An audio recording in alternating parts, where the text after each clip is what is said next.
Hallelujah, price the lord. ದೇವರ ಪರಿಶುದ್ಧ ನಾಮಕ್ಕೆ ಸ್ತೋತ್ರವಾಗಲಿ. ಈ ರಾತ್ರಿ ವೇಳೆಯಲ್ಲಿ ಮತ್ತೊಂದು ಆವರ್ತಿ ನಾವು ಒಂದು ಹಾಡಿನ ಮುಖಾಂತರ ಸ್ವಾಮಿಯನ್ನು ಮಹಿಮೆ ಪಡಿಸಿದ್ದೇವೆ, ಪ್ರಾರ್ಥನೆ ಮುಖಾಂತರ ಮಹಿಮೆ ಪಡಿಸಿದ್ದೇವೆ. ಈಗ ಕೊಟ್ಟಂತ ಒಂದು ಸಂದೇಶಕ್ಕಾಗಿ ಹೋಗೋಣ. ದೇವರೇ, ಈ ಸಂದೇಶದೊಂದಿಗೆ ನೀವು ಮಾತನಾಡಿ ಸ್ವಾಮಿ. ನಾವೆಲ್ಲ ಕೇಳ್ತೇವಪ್ಪ, ಕೇಳಿಕೊಂಡು ಅದ್ರ ಪ್ರಕಾರವೇ ಜೀವಿಸ್ತೇವಪ್ಪ. ಆ ಜೀವಿಸಲಿಕ್ಕೆ ಸ್ವಾಮಿ ನಾವು ನಡೆಯಬೇಕಾದ ಮಾರ್ಗವನ್ನು ನೀವು ತೋರಿಸಿಕೊಡಿ ಸ್ವಾಮಿ. ನಿಮಗೆ ಮಹಿಮೆ ಆಗಲಿ. ಯೆಶಾಯನ ಬರೆದ ಪತ್ರಿಕೆ 55ನೇ ಅಧ್ಯಾಯ, ಅದರಲ್ಲಿ 6ನೇ ವಚನವನ್ನ ಶಬ್ದದಿಂದ ಓದ್ಕೊಳ್ರಿ. ಯೆಹೋವನು ಸಿಕ್ಕುವ ಕಾಲದಲ್ಲಿ ಆತನನ್ನು ಆಶ್ರಯಿಸಿರಿ. ಯೆಹೋವನು ಸಿಕ್ಕುವ ಕಾಲದಲ್ಲಿ ಆತನನ್ನು ಆಶ್ರಯಿಸಿಕೊಳ್ಳಿರಿ. ಇದು ಯಾರು ಭಕ್ತರಿಗೆ ದೇವ್ರು ಹೇಳ್ತಾರೆ, ನಾನು ಸಿಕ್ಕುವ ಕಾಲದಲ್ಲಿ ನೀವು ನನ್ನನ್ನು ಆಶ್ರಯಿಸಿಕೊಳ್ಳಿರಿ. ನನ್ನನ್ನು ಬಿಟ್ಟರೆ ಮತ್ತೆ ನಾನು ಸಿಗುವುದಿಲ್ಲ ಅಂದರೆ ಅರ್ಥ, ಈ ಭೂಮಿ ಮೇಲೆ ಇರಬೇಕಾದ್ರೆ ನೀವು ನನ್ನನ್ನು ಕಂಡುಕೊಳ್ಳಿರಿ. ಈ ಲೋಕ ಬಿಟ್ಟ ಮೇಲೆ ಯಾವುದೇ ಕಾರಣಕ್ಕೂ ನಾನು ನಿಮಗೆ ಸಿಗ್ತೀನಿ. ಯಾವ ರೂಪದಲ್ಲಿ ಸಿಗ್ತೀನಿ? ನ್ಯಾಯ ವಿಚಾರಣೆಯಲ್ಲಿ ಸಿಗ್ತೀನಿ. ನಿಮಗೆ ಸಿಗುವಂತ ಪ್ರತಿಫಲವನ್ನು ನಾನು ಆವಾಗ ಕೊಡ್ತೇನೆ. ಅದಕ್ಕಿಂತ ಮುಂಚೆ ಶರೀರಧಾರಿ ಆಗಿರ್ಬೇಕಾದ್ರೆ ನಿಮಗೆ ಕ್ಷಮೆ ದಮೆ ಇದೆ. ಅದಕ್ಕಾಗಿ ನಾನು ಸಿಕ್ಕುವ ಕಾಲದಲ್ಲಿ ನೀವು ನನ್ನನ್ನು ಆಶ್ರಯಿಸಿಕೊಳ್ಳ್ರಿ, ನನ್ನನ್ನು ಹುಡುಕಿ ಹಿಡಿದುಕೊಳ್ಳ್ರಿ, ನನ್ನ ಉಡುಪಿನ ಗೊಂಡೆ ಹಿಡ್ಕೊಳ್ರಿ. ನಾನು ಹೋಗುವಂತ ಮಾರ್ಗ, ನಾನೇ ಮಾರ್ಗವು ಸತ್ಯವು ಜೀವವೂ ಆಗಿದ್ದೇನೆ. ನನ್ನನ್ನು ನೀವು ಹಿಡಿದುಕೊಂಡು ನಾನು ಹೋಗುವ ಸ್ಥಳಕ್ಕೆ ನೀವು ಬನ್ನಿರಿ. ಹೇಗೆ ಕುರುಬನು ಮುಂದೆ ಹೋಗಬೇಕಾದ್ರೆ ಕುರಿಗಳು ಹೇಗೆ ಆತನ ಹಿಂದೆ ಹೇಗೆ ಹೋಗುತ್ತಾವೋ ಅದೇ ರೀತಿಯಾಗಿ ನಾವೆಲ್ಲರೂ ಯೇಸು ಸ್ವಾಮಿ ಹಿಂದೆ ಹೋಗ್ಬೇಕು. ಅದಕ್ಕಾಗಿ ದೇವರು ಕರೆದಿದ್ದಾರೆ ಹೊರತು ಏನೋ ಇಲ್ಲಿ ಕೇಳ್ಬಿಟ್ಟು ಇಲ್ಲಿ ಹೋಗ್ಬಿಡೋದಲ್ಲ. ಆ ರೀತಿ ಅಂತವ್ರು ಏನೂ ಇಲ್ಲ, ಏನೇನಕ್ಕೂ ಉಪಯೋಗ ಇಲ್ಲ. ಈ ಬೆಳಗ್ಗೆ ಹೊತ್ತು ಪೇಪರ್ಗಳು ಬರ್ತಾವ ಮನೆ ಬಾಗಿಲಿಗೆ, ಅದು ಅರ್ಧ ಗಂಟೆ ಓದ್ಬಿಟ್ರೆ ವೇಸ್ಟ್. ತಿಳ್ಕೊಂಡು ತಲೆ ಕೆರ್ಕೊಳ್ತೀವಿ ಅಷ್ಟೇ, ಅದರಿಂದ ಉಪಯೋಗ ಏನಿಲ್ಲ. ಹಲ್ಲೆಲೂಯಾ. ಅದಕ್ಕಾಗಿ ದೇವ್ರು ಕರೆದವರಲ್ಲ, ದೇವರು ನಮ್ಮನ್ನ ಸಪರೇಟ್ ಮಾಡಿದ್ದಾರೆ ಈ ಭೂಮಿ ಮೇಲೆ. ಹಲ್ಲೆಲೂಯಾ. ನೀನು ಹೇಗೆ ಬದುಕಬೇಕು, ನನ್ನ ವಾಕ್ಯವನ್ನು ಕೈಗೊಂಡು ಹೇಗೆ ನಡಿಬೇಕು ಎಂಬುದಾಗಿ ದೇವರು ತಾನೇ ಇಲ್ಲಿ ಪ್ರಕಟ ಮಾಡೋರಾಗಿದ್ದಾರೆ. ಹಲ್ಲೆಲೂಯಾ. ಹಾಗಾಗಿ ಆತನು ಸಮೀಪದಲ್ಲಿರುವಾಗ ಆತನಿಗೆ ಭಿನ್ನಹ ಮಾಡಿರಿ. ಆತನು ಸಮೀಪದಲ್ಲಿರುವಾಗಲೇ ಆತನನ್ನು ಭಿನ್ನಹ ಮಾಡಿರಿ. ಅಪ್ಪ ಸ್ವಾಮಿ, ನನ್ನನ್ನ ಕರುಣಿಸು. ನನಗೆ ಈ ಕಟ್ಟಾದ ಇದರಿಂದ ಈ ಲೋಕದಿಂದ ಸ್ವಾಮಿ ನನ್ನನ್ನು ಬೇರ್ಪಡಿಸು. ದೇವ್ರೇ, ನಿನ್ನಲ್ಲಿ ಸ್ವಾಮಿ ನನ್ನ ಆತ್ಮವನ್ನು ಇರಿಸಿಕೋ. ದೇವ್ರೆ, ನಾನು ಕೆಟ್ಟದಕ್ಕೆ ಹೋಗದಂತೆ ನನಗೆ ನೀನೇ ಸಹಾಯ ಮಾಡು. ಹಲ್ಲೆಲೂಯಾ. ಕೆಟ್ಟದು ಅಂದ್ರೆ ನಮ್ಮ ಅಭಿಪ್ರಾಯ, ನಮ್ಮ ಮನಸ್ಸು, ನಮ್ಮ ಅಭಿಪ್ರಾಯ ಏನು ಕೆಟ್ಟದು? ಬೇಕಾಬಿಟ್ಟಿ ನಡೆಯೋದು, ಮಾಡೋದು, ಅದು ನೋಡೋದು, ಇದು ನೋಡೋದು ಅಲ್ಲ. ದೇವರನ್ನ ಯೇಸು ಸ್ವಾಮಿ ನಮ್ಮ ಬಾಳ್ನಲ್ಲಿ ಇಲ್ಲ ಅಂತಂದ್ರೆ ಬಾಕಿ ಎಲ್ಲ ವೇಸ್ಟ್, ಅದು ಕೆಟ್ಟದು ಅಂತ ಅರ್ಥ. ಹಾಗಾಗಿ ಯೇಸು ಸ್ವಾಮಿ ಮುಂದ್ಗಡೆ ಇಟ್ಕೊಂಡು ಹೋಗಿ ಎಲ್ಲ ಜಯವನ್ನ ಕಾಣ್ತೀವಿ. ಅದಕ್ಕೆ ನಾವು ಕೆಟ್ಟದಕ್ಕೆ ಸೋತು ಹೋಗದಂತೆ ಒಳ್ಳೆದನ್ನ ಬಿಗಿಯಾಗಿ ಹಿಡಿದುಕೊಳ್ಳ್ರಿ. ಒಳ್ಳೆದು ಅಂದ್ರೆ ಯಾರು? ದೇವರು. ಅದಕ್ಕೆ ಅವರ ಮಾರ್ಗವನ್ನ ನೀವು ಹಿಡಿದುಕೊಳ್ಳ್ರಿ ಅಂತ ದೇವರು ನಮ್ಗೆ ತೋರಿಸಿಕೊಡ್ತಾ ಇದ್ದಾರೆ. ಪ್ರಿಯನೇ, ಹಲ್ಲೆಲೂಯಾ. ಹಾಗಾಗಿ ದುಷ್ಟನು ತನ್ನ ದುರ್ಮಾರ್ಗವನ್ನು ಬಿಡಲಿ. ದುಷ್ಟನು ತನ್ನ ದುರ್ಮಾರ್ಗವನ್ನು ಬಿಡಲಿ. ಹಲ್ಲೆಲೂಯಾ. ದುಷ್ಟನು ಅಂತಂದ್ರೆ ದೇವರನ್ನ ಬಿಟ್ಟಿ ನಡೆಯುವಂತವನು, ಅನ್ಯಾಯಗಾರನು, ಮೋಸಗಾರನು. ಇವನಿಗೆ ಮನಸ್ಸು ಬಂದ ರೀತಿ ಈ ಭೂಮಿ ಮೇಲೆ ನಡೆಯುವಂತವನು. ನನಗೆ ಯಾರು ಕೇಳಾರು? ಮನೆಗೆ ಬಂದ ತಕ್ಷಣ ತಂದೆ ಮಾತನಾಡಿದ್ರೆ ನಿನಗೆ ಗೊತ್ತಿಲ್ಲ, ಕೂತ್ಕೋ. ಅದೇ ತಂದೆ ನಿನಗೆ ಜನ್ಮ ಕೊಟ್ಟವನಂತ ನೀನ್ ಮರಿಬೇಡ. ತಾಯಿ ಸ್ವಲ್ಪ ಏನಪ್ಪಾ ಮಗನೇ ಇಷ್ಟು ಲೇಟ್ ಆಗಿ ಬಂದಿದೆಯಲ್ಲ, ನೀನ್ ಕುಡ್ಕೊಂಡು ನೀನ್ ಮಾತಾಡ್ಬೇಡ. ನಾನು ಈಗೇನು ಸಣ್ಣವನಲ್ಲ, ನನಗೂ ಪ್ರಾಯ ಬಂದಿದೆ. ನನಗೂ 20 ವಯಸ್ಸಾಗಿದೆ, 25 ವಯಸ್ಸಾಗಿದೆ. ಅಯ್ಯೋ ಮೂಡನೆ, ನಿನ್ನ ಗತಿ ಏನ್ ಹೇಳಿ ಅಂತಾರೆ ದೇವರವಾಗ. ನಾನು ಸಿಕ್ಕುವ ಕಾಲದಲ್ಲಿ ನಿನ್ನನ್ನು ಆಶ್ರಯಿಸ್ಕೊ ಅಂತಂದ್ರೆ ಈ ಮನಸ್ಸಿಗೆ ಬಂದ ರೀತಿ ನಡ್ಕೊಂಡು ತಂದೆ ತಾಯಿಗೆ ದೂಷಣೆ ಮಾಡ್ತೀಯಲ್ಲ, ನಿನಗೆ ಮರಣ ದಂಡನೆ ಆಗ್ಬೇಕು. ಎಷ್ಟು ವಿಮೋಚನಾ ಕಾಂಡದಲ್ಲಿ ಬರೆದಿದೆ, ಧರ್ಮೋಪದೇಶ ಕಾಂಡದಲ್ಲಿ ಬರೆದಿದೆ. ನಿಮ್ಮ ತಂದೆ ತಾಯಿನ ಗೌರವಿಸಿ ಸನ್ಮಾನಿಸ್ಬೇಕು, ಅವರ ಮಾತನ್ನ ಕೇಳಬೇಕು, ಅದ್ರ ಪ್ರಕಾರ ಜೀವಿಸಬೇಕು. ಹಲ್ಲೆಲೂಯಾ. ಇವತ್ತು ಇವತ್ತು ಈ ಭೂಮಿ ಮೇಲೆ, ಈ ಲೋಕದಲ್ಲಿ ಎಷ್ಟು ಜನ ಕೇಳಿದ್ದಾರೋ, ಎಷ್ಟು ಜನ ನಡೀತಾ ಇದ್ದಾರೋ ನಮ್ಗೆ ತಿಳಿಯದು. ಆದರೆ ದೇವರಿಗೆ ನಾವು ಮರೆ ಮಾಡಕ್ಕಾಗಲ್ಲ, ಮುಚ್ಚಿ ಮರೆ ಮಾಡಕ್ಕೆ ಸಾಧ್ಯವೇ ಇಲ್ಲ. ಎಲ್ಲ ಓಪನ್. ಇವತ್ತು ನಡೀತಿರೋ ಈ ಪ್ರಸಂಗನೂ ಸತ ದೇವರು ತಾನೇ ನೋಡ್ತಾ ಇದ್ದಾರೆ ಪ್ರಿಯನೇ. ಇವತ್ತು ಯಾರೋ ನಮ್ಮ ಸಮಾಧಾನಕ್ಕೆ, ನಮ್ಮ ಸಂತೋಷಕ್ಕೆ ನಾವು ಮಾತನಾಡ್ತಾ ಇದೀವಿ. ಈಗ ನಮ್ಮ ಅಣ್ಣನ ಸಂತೋಷಕ್ಕೆ ಅವನ ಮನಸ್ಸಿಗೆ ಸಮಾಧಾನ, ಸಂತೋಷ ಬರ್ಲಿ ಅಂತ ವಾಕ್ಯ ಅಲ್ಲ. ನಿನಗೆ ದೂಷಣೆ ಆಗ್ಲಿ ಅಂತ ವಾಕ್ಯ ಅಲ್ಲ.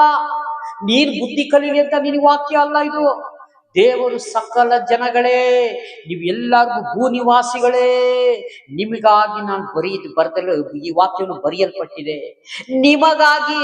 ಇದನ್ನೆಲ್ಲ ದುರ್ಮಾರ್ಗವನ್ನು ಬಿಡ್ರಿ, ನನ್ನ ಕಡೆ ಬನ್ನಿರಿ. ಹಾಲೆಲೂಯಾ. ಇದಕ್ಕಾಗಿ ನಾನು ಕರೆದಿದ್ದೇನೆ. ಇದು ದೇವರು ಹೇಳ್ತಾರೆ. ಕೆಡುಕನ್ನು ತನ್ನ ದುರಾಲೋಚನೆಗಳನ್ನು ತ್ಯಜಿಸಲಿ. ಕೆಡುಕನ್ನು ತನ್ನ ದುರಾಲೋಚನೆಗಳನ್ನು ತ್ಯಜಿಸಲಿ. ಕೆಡುಕು ಮಾಡುವವರೇ, ಈ ದುರಾಲೋಚನೆ, ದುರ್ಬುದ್ಧಿ, ದುರ್ಮಾರ್ಗ ಇದನ್ನೆಲ್ಲ ಬಿಡ್ರಿ. ನೀತಿ ಮಾರ್ಗವನ್ನು ಹಿಡೀರಿ. ನೀತಿ ಮಾರ್ಗವನ್ನು ಹಿಡಿದುಕೊಂಡ್ರೆ ನಿನ್ನ ಸಂಗಡ ದೇವರಾತ್ಮನಿರ್ತಾರೆ, ದೇವರಿರ್ತಾರೆ, ವಾಕ್ಯ ವಚನ ತುಂಬಿಸ್ತಾರೆ. ನೀವು ಎಲ್ಲೂ ಹೋದರೂ ನಿಮಗೆ ಒಂದು ವಿಶೇಷವಾದ ಗೌರವವನ್ನು ದೇವರು ಕೊಡ್ತಾರೆ ಈ ಮನುಷ್ಯರ ಮಧ್ಯದಲ್ಲೇ. ಹಾಲೆಲೂಯಾ. ಮನುಷ್ಯರು ಈಗ ನೀನೇ ಹೇಳ್ತೀಯಾ, ನೀನ್ ಮೊನ್ನೆಲ್ಲ ಏನ್ ಹೇಳಿದೆ, ಅವಾಗ ಒಂದು 6-10 ದಿವಸ ಹಿಂದೆ ಹಾಕಿದ್ದೆ.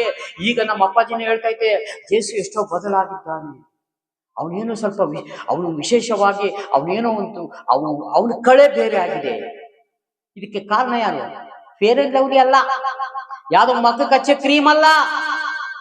ಪರಲೋಕದ ದೇವರ ಒಂದು ದರ್ಶನ ಭಾಗ್ಯವನ್ನು ನಿನಗೆ ಕೊಟ್ಟು ನಿನಗೆ ಆಶೀರ್ವದಿಸಿದ್ದಾರೆ. ಅದ್ರ ಮುಖಾಂತರವೇ ಇವೆಲ್ಲ.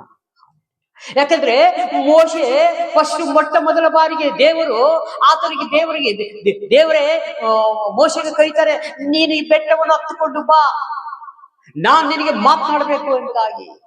ಮೊಟ್ಟ ಮೊದಲ ಬಾರಿಗೆ ದೇವರು ಇರುವಂತ ಜಾಗಕ್ಕೆ ಮೋಶೆ ಹೋಗ್ತಾನೆ. ಹೋಗಿದ ತಕ್ಷಣ ಮಣ್ಕಾಳು ಹಾಕಿ ಕೇಳುವಾಗ ದೇವರ ಆಲೋಚನೆ ಕೊಡ್ತಾರೆ, ನಿಂತಿಂತ ಜಾಗಕ್ಕೆ ಹೋಗು, ಇಂತಿಂತ ಕೆಲಸ ಮಾಡು, ಈ ಸೈನ್ಯಗಳನ್ನ ಬಿಡಿಸು, ನನ್ನ ಜನಗಳಿಗೆ ಬಿಡಿಸು, ಹೋಗು ಐಗುಪ್ತ ದೇಶಕ್ಕೆ ಹೋಗು, ನೀನು ಈ ಜನಗಳಿಗೆಲ್ಲ ನಾನು ಹೇಳ್ದೆ ಅಂತ ಹೇಳಿ ಫರೋನಿಗೆ ಹೇಳಿ ಬಿಡಿಸ್ಕೊಳ್ಬ. ನೀನು ದೇವ್ರ ಹತ್ರ ಮಾತನಾಡಕ್ಕೆ ಹೋದಾಗ ಒಂದು ರೀತಿ ಇದ್ದ, ಹಿಂದಿರುಗಿ ಬರ್ಬೇಕಾದ್ರೆ ಅವನ ಮುಖ ಛಾಯವೇ ಭಯಂಕರವಾಗಾಯ್ತು. ಒಂದು ತರ ಅವನು ಕಂಪ್ಲೀಟ್ ಡಿಫ್ರೆಂಟ್ ಆಗೋಗ್ಬಿಟ್ಟ. ಅಂದ್ರೆ ಅವನ ಮುಖ ಛಾಯ ದೇವರ ಪ್ರಸನ್ನತೆಯಿಂದ ತುಂಬಲ್ಪಟ್ಟಿದ್ದು ಪ್ರಿಯನೇ.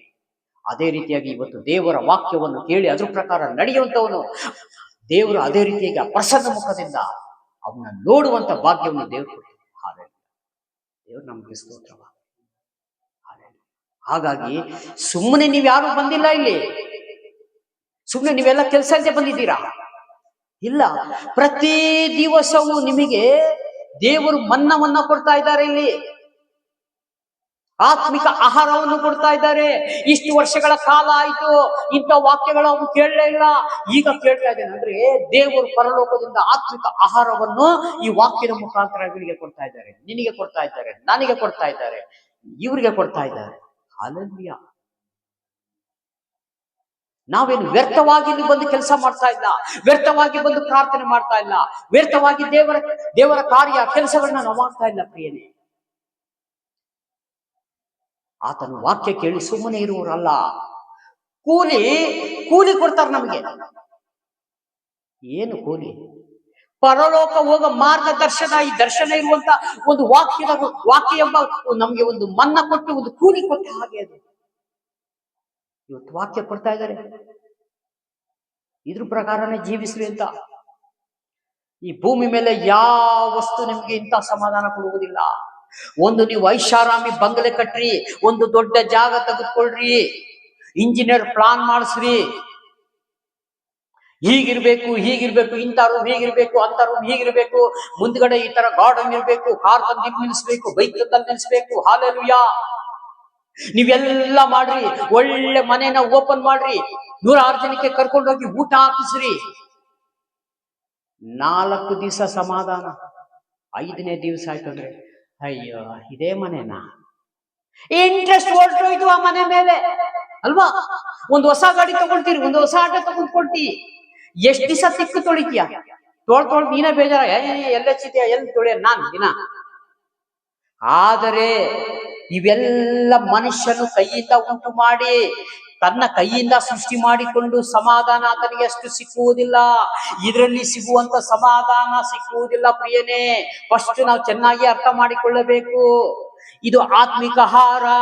ದಿನೇ ದಿನೇ ಹೊಸದಾಗಿ. ಅದಕ್ಕೆ ದೇವ್ರು ಹೇಳ್ತಾರಲ್ಲ, ಮನ ಮರಗುವ ದೇವನೇ ಎಸಯ್ಯ, ಮನಸಾರೆ ಸ್ತುತಿಸಿ ಕೊಂಡಾಡೆವು, ನೀ ಯುಕ್ತನು ಸರ್ವಶಕ್ತನು, ನಿನ್ನ ಪ್ರೀತಿಗೆ ಕೊನೆಯೇ ಇಲ್ಲ ಅಂತ ಭಕ್ತ ಹೇಳಿದೆ. ಅದು ದಿನವೂ ಹೊಸದಾಗಿದೆ, ಅದು ದಿನವೂ ಹೊಸದಾಗಿದೆ. ಅಂದರೆ ವಾಕ್ಯ ದಿನ ಹೊಸದಾಗ್ತದೆ. ಇವತ್ತು ಊಟ ಮಾಡ್ತೀಯ, ನಾಳೆ ನೀನು ಅದೇ ಊಟನ ಮಾಡಲ್ಲ. ಡಿಫ್ರೆಂಟ್ ಆಗಿ ಹೇಗೆ ಈ ಭೂಮಿ ಮೇಲೆ ಈ ದೇಹಕ್ಕೆ ಊಟ ಬೇಕೋ ಅದೇ ರೀತಿಯಾಗಿ ಪ್ರತಿ ದಿವಸ ದೇವರು ವಾಕ್ಯವನ್ನ ನಮಗೆ ನಿನ್ನೆ ಕೊಟ್ಟಿದ್ದ ಸಂದೇಶ ಬೇರೆ, ಇವತ್ತು ಕೊಟ್ಟಿದ್ದ ಸಂದೇಶ ಬೇರೆ. ಇದನ್ನೆಲ್ಲ ನಮ್ಮ ಒಳಗೆ ಅಳವಡಿಕೆ ಮಾಡ್ಕೋಬೇಕು, ಫೀಡ್ ಮಾಡಿಟ್ಕೊಂಡು ಮುಂದೆ ಸಾಕ್ತಾ ಇರ್ಬೇಕು. ದೇವ್ರೆ, ನಿನ್ನೆ ಈ ಏಷಾಯನ ಬರೆದ ಪತ್ರಿಕೆ, ನಾಳೆ ನೀನ್ ಅನ್ಬೇಕು. ಈ ಪತ್ರಿಕೆಯಲ್ಲಿ ದೇವರೇ ಈ ರೀತಿ ಬರ್ದಿದೆ, ದುಷ್ಟನಿಗೆ ಆ ತರ ಇದೆ, ನೀತಿವಂತನಿಗೆ ಹೀಗಿದೆ. ಸ್ವಾಮಿ ಬೇಡ, ನನಗೆ ದುಷ್ಟನು ಬೇಡ ದೇವ್ರೆ, ದುಷ್ಟನ ಮಾರ್ಗ ಬೇಡ, ದುಷ್ಟನ ಬಾಡಿಗೆ ಬೇಡ ನನಗೆ. ನೀನ್ 100 ರೂಪಾಯಿ ಕೊಟ್ರು ನಾನು ಬದುಕ್ತೀನಿ ದೇವ್ರೆ. ನೀನು ಹೋಗುವಂತ ಮಾರ್ಗದಲ್ಲ ನೀನು ಸಫಲ, ನೀನು ಜಯ ಕಾಣ್ತಿ. ಹಲ್ಲೆಲೂಯಾ. ನೀ ಬೆಳಗ್ಗೆ 6 ಗಂಟೆಯಿಂದ ರಾತ್ರಿ 12 ಗಂಟೆವರೆಗೂ ಹೊಡೆಯೋ ಬಾಡಿಗೆ, ಈ ಮಧ್ಯಾಹ್ನ 1 ಗಂಟೆಗೆ ಹೋಗಿದ್ಮೇಲೆ 12 ಗಂಟೆಗ ಬಾಡಿಗೆ, ಸೇಮ್ ಬಾಡಿಗೆ. ಯಾಕೆ? ಆಶೀರ್ವಾದ. ಇವು ನನ್ನವನಲ್ವಾ.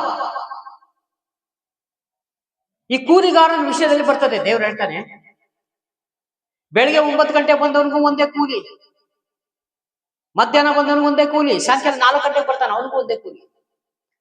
ಬೆಳಗ್ಗೆ 9 ಗಂಟೆ ಬಂದವನು ಕೇಳ್ತಾನಂತೆ, ಹೇ ಸ್ವಾಮಿ, ನಾನ್ ಬೆಳಗ್ಗೆ 9 ಗಂಟೆಗೆ ಬಂದು ನೀನ್ ನನಗೆ ಅದೇ 50 ರೂಪಾಯಿ ಕೊಡ್ತಿದ್ಯಾ, ಮಧ್ಯಾಹ್ನ 2 ಗಂಟೆಗೆ ಬರ್ತಾನೆ ಜೇಸು, ಅವನಿಗೂ 50 ರೂಪಾಯಿ ಕೊಡ್ತಿದ್ಯಾ? 4 ಗಂಟೆಗೆ ಬರ್ತಾನೆ ಇವನಿಗೆ ಯಾಕೆ ನೀನು 50 ರೂಪಾಯಿ ಕೊಡ್ತಿದ್ಯಾ? ನಾನ್ ಬೆಳಗಿಂದ ಮಾಡಿದ್ರು ನಾನು ಜಾಸ್ತಿ ಕೊಡ್ಬೇಕು. ದೇವ್ರು ಹೇಳ್ತಾನೆ, ನೀನ್ ಬೆಳಗಿಂದ ಮಾಡಿರೋ ಕೆಲಸ ಇವನು ಮಧ್ಯಾಹ್ನ ಮೇಲೆ ಮಾಡಿದ ಆ ಕೆಲಸ. ಬೆಳಗಿಂದ ಸಾಯಂಕಾಲವರೆಗೆ ಏನ್ ಮಾಡಿದೆ ಅದು. ನೀನ್ ಮಾಡಿದ್ರೆ ಮಧ್ಯಾಹ್ನ ಮೇಲೆ ಮಾಡಿದ ಕೆಲಸ 4 ಗಂಟೆಗೆ ಬಂದು 6 ಗಂಟೆ ಅಷ್ಟೊತ್ತಿಗೆ ಎಲ್ಲ ಕೆಲಸ ಮಾಡಿದೆ. ಅವಾಗ ನಾನು ಹೆಂಗ್ ತಾರತಮ್ಯ ಮಾಡ್ಲಿ? ಇದು ನನ್ನ ಇಷ್ಟ, ಇದು ನನ್ನ ತೋಟ, ಇದು ನನ್ನ ಭೂಮಿ ಅಂತಾರೆ ದೇವರು. ಇದು ನನ್ನ ಭೂಮಿ, ನನ್ನ ಇಷ್ಟ. ನಾನು ಯಾರಿಗೆ ಬೇಕಾದ್ರೆ ಎಷ್ಟು ಬೇಕಾದ್ರೆ ಕೊಡ್ತೇನೆ. ಆದ್ರೆ ಇವರು ನನ್ನ ಮಾತು ಕೇಳುವಂತವರಾಗಿರ್ಬೇಕು. ಹೌದು, ನನ್ನ ಮಾತು ಕೇಳಿದಂತವನಿಗೆ ಮಾತ್ರ ಇವನ್ನೆಲ್ಲ ನಾನು ಕೊಡ್ತೇನೆ. ಇಲ್ಲೂ ದೇವರು ನಿನಗೆ ಅನ್ನಪಾನಗಳಿಗೆ ಏನು ಕಡಿಮೆ ಕೊರತೆ ಮಾಡೋದು. ಈ ಲೋಕ ಬಿಟ್ರೆ ಎಂತ ರಾಜ್ಯ ದೇವರಿಟ್ಟಿದ್ದಾರೆ, ಆ ರಾಜ್ಯಕ್ಕೆ ದೇವರು ಕರೆಯಲ್ಪಟ್ಟಿದ್ದಾರೆ. ಪ್ರಿಯನೇ, ಅದಕ್ಕಾಗಿ ನೀವು ತವಕ ಪಡ್ರಿ, ಪರಲೋಕ ರಾಜ್ಯಕ್ಕಾಗಿ ನೀವು ತವಕ ಪಡ್ರಿ. ಇವತ್ತು ಬೀಜ ಹಾಕಿ ನಾಳೆ ಇಲ್ಲಿ ಮುಳ್ಳು ಗಿಡ ಬರ್ತದೆ ಪಕ್ಕದಲ್ಲ. ಒಂದು ಗಿಡ ಹಾಕಿದ್ರೆ ಸುತ್ತ ನಿನ್ ಹಣ್ಣು ತಿನ್ನಕ್ಕಾಗಲ್ಲ, ಸುತ್ತ ನಿನಗೆ ಕಳೆಗಳು ಬರ್ತಾವಿಲ್ಲಿ. ಅಂದ್ರೆ ನೀತಿವಂತ ನೀನ್ ಬದುಕಕ್ಕೆ ಈ ಭೂಮಿಯಲ್ಲಿ ಬಾರಿ ಕಷ್ಟ ಇದೆ, ಬಿಡುವುದಿಲ್ಲ. ಕಳೆಗಳಂದ್ರೆ ನಿನಗೆ ವಿರೋಧಿಗಳು ಅಂತ ಅರ್ಥ. ಅದಕ್ಕೆ ನೀ ಏನ್ ಪ್ರಾರ್ಥನೆ ಮಾಡ್ಬೇಕು? ದೇವರೇ, ನನ್ನ ವಿರೋಧಿಗಳಿಂದ ನನ್ನನ್ನ ಬಿಡಿಸು ಸ್ವಾಮಿ. ನಿನ್ನ ಮಹಿಮೆಗಾಗಿ ನಾನು ಜೀವಿಸ್ತೇನೆ. ನಿನ್ನ ಹೆಸರನ್ನು ಸ್ವಾಮಿ ದೇವರೇ ನಾನು ಪ್ರಾರ್ಥನೆ ಮುಖಾಂತರ ಅನೇಕ ಜನಗಳಿಗೆ ಪ್ರಕಟ ಮಾಡ್ತೀನಿ ದೇವರೇ. ನೀನು ಮಾಡಿದ ಅದ್ಭುತ ಕಾರ್ಯಗಳು, ಮಹತ್ ಕಾರ್ಯಗಳನ್ನೆಲ್ಲ ನಾನು ಎಲ್ಲಾ ಜನಗಳ ಮುಂದೆ ಸಾಧಿಸಿದೆ. ಸಭೆಗಳಲ್ಲಿ ನಿಂತ್ಕೊಂಡು ನಾನು ಸಾಕ್ಷಿ ಹೇಳ್ತೀನಪ್ಪ, ಯೇಸು ಸ್ವಾಮಿ ನನ್ನ ಜೀವಿತವನ್ನ ಬದಲ ಮಾಡಿದ್ರು, ಯೇಸು ಸ್ವಾಮಿ ನನಗೆ ಬಿಡುಗಡೆ ಕೊಟ್ಟರು, ಯೇಸು ಸ್ವಾಮಿ ನನಗೆ ಅನ್ನಪಾನ ಇದ್ದಿದ್ದಾಗ ಅನ್ನಪಾನ ಕೊಟ್ಟರು, ನನಗೆ ಗೌರವ ಇದ್ದಿದ್ದ ಜಾಗದಲ್ಲಿ ದೇವರು ನನ್ನ ಗೌರವ ಬರಂಗೆ ಮಾಡಿ. ಇದೆಲ್ಲಕ್ಕೂ ಕಾರಣ ನನ್ನ ಯೇಸು ಸ್ವಾಮಿ ಎಂಬುದಾಗಿ ನೀವು ಪ್ರಕಟ ಮಾಡಬೇಕು ಪ್ರಿಯನೇ. ಹಲ್ಲೆಲೂಯಾ. ಹಾಗಾಗಿ ಹಾಗಾಗಿ ನಾವು ದೇವರ ವಾಕ್ಯವನ್ನು ಶ್ರದ್ಧೆಯಿಂದ ಧ್ಯಾನಿಸಿ ಶ್ರದ್ಧೆಯಿಂದ ಕೇಳುವಂಥವರಾಗಿರ್ಬೇಕು. ಕೊಟ್ಟಂತ ನಾವು ಒಂದೇ 2 ವಚನನೇ ತೆಗೆದುಕೊಂಡಿದ್ದು, ದೇವ್ರ ಚಿತ್ತವಾದ್ರೆ ನಾಳೆ ಮಾತನಾಡ. ಯಾಕಂದ್ರೆ ಈ ವಾಕ್ಯ ಅಷ್ಟು ತಗೊಳಕ್ ಬರ್ತಾ ಇಲ್ಲ. ದೇವರಾತ್ಮನ ನುಡಿಸುವಂತೂ ಅದನ್ನ ಹೇಳಿಲ್ಲ ನಿನ್ನೆ. ದೇವರು ಒಂದು ವಾಕ್ಯ 2 ವಾಕ್ಯದೊಂದಿಗೆ ಎಲ್ಲಿಗೆ ನಮ್ಮನ್ನ ಕರ್ಕೊಂಡು ಹೋಗ್ತಾರೋ ಗೊತ್ತಾಗ್ತಾ ಇಲ್ಲ. ಬಟ್ ವಾಕ್ಯ ಮುಗಿದ ಮೇಲೆನೆ ನಾನು ಅನಿಸ್ತದೆ, ದೇವ್ರೆ ಈ ವಾಕ್ಯದೊಂದಿಗೆ ನೀವು ಮಾತನಾಡಿದಕ್ಕಾಗಿ ಸ್ತೋತ್ರ. ನಾನು ಅಂದ್ರೆ ಪೂರ್ತಿ ಆ ವಾಕ್ಯವನ್ನು ತೆಗೆದುಕೊಳ್ಳೋಣ ಅಂದ್ರೆ ಸಮಯ ಸಾಲದು. ದೇವರ ಚಿತ್ತವಾದ್ರೆ ಅದು ಎಲ್ಲಿಗೆ ಅಂತ ಟಿಕ್ ಮಾಡಿಟ್ಕೊಳಪ್ಪ, ನಾಳೆ ನೋಡೋಣ. ಕಣ್ಮುಚ್ಚಿ ಪ್ರಾರ್ಥನೆ ಮಾಡಿಕೊಳ್ಳು. ಪ್ರೀತಿ ಸ್ವರೂಪನಾದ ದೇವರೇ, ರಾಜಾದಿರಾಜನೇ, ಕರುಣೆ ಉಳ್ಳ ಕರ್ತಾವೆ, ನಿಮಗೆ ಸ್ತೋತ್ರ ಮಾಡುತ್ತೇನೆ ಸ್ವಾಮಿ. ಆಕಾಶ ಭೂಮಿ ಒಂದು ವೇಳೆ ಅಳೆದು ಹೋಗ್ಬೋದು ಸ್ವಾಮಿ, ನಿಮ್ಮ ಮಾತು, ನಿಮ್ಮ ವಾಕ್ಯ, ನಿಮ್ಮ ವಚನ ಇದು ಒಂದು ಅಳಿಯುವುದೇ ಇಲ್ಲ. ಇದು ಸೇನಾಧೀಶ್ವರನಾದ ಯೆಹೋವನ ನುಡಿಯಾಗಿದೆ. ಈ ಕೊಟ್ಟಂತ ವಾಕ್ಯ ಸಂದೇಶಕ್ಕಾಗಿ ಸ್ತೋತ್ರ ಮಾಡ್ತೀನಿ. ಇಲ್ಲಿ ಕೇಳುತ್ತೀನಿ ಸ್ವಾಮಿ ಸಹೋದರ ಸಹೋದರನ ನೆನೆಸಿ ನಿಮ್ಮ ಮಕ್ಕಳ ಯೇಸು ಸ್ವಾಮಿ ಬೇಡಿಕೊಳ್ತೀನಿ. ಜೀವಳ ಪರಲೋಕ ತಂದೆ. Praise the lord.